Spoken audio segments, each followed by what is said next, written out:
አንዳርጋቸው ጽጌ የጋራ ግንባር ፈጥረው ድርጅትን መሰረታለን ምን እንቅስቃሴ ውስጥ ሲገቡ በአማራ ትግል ላይ ምን አይነት እርግማን ይዘው እንደሚመጡ ግልጽ ነበር።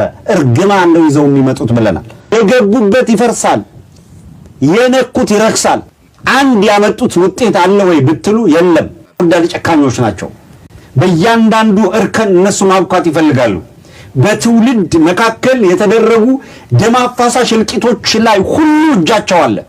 ዛሬም የእልቂት ድግስ መካከል ቆመው እያጓደኑ የሚያጨርሱ ትልልቅ ሰዎች፣ እድሜ ጠገቦች ያዘዙት ምግብ ሬስቶራንት ገብተው ያዘዙት ምግብ እስከሚመጣ ናፕ የሚያረጉ ሰዎች፣ እንቅልፍ የሚወስዳቸው እስከሰህ ምግቡ ለምትለው ሰውዬ ከእንቅልፉ እንደነቃ የሆነ ፋኖ ጋር ይደውላል። ያዘዘው ምግብ እስከሚመጣ ቴብሉ ላይ እንቅልፍ የሚወስደው ሰውዬ ሲነቃ ከምግቡ በፊት ደውሎ እንዲህ አድርግ ይሄንን አድርግ እያለ ኮማንድ መስጠት፣ ትእዛዝ መስጠት ይፈልጋል።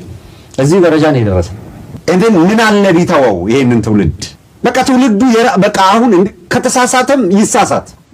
በቃ አንዳርጋቸው አያስፈልገውም ለዚህ ትውልድ።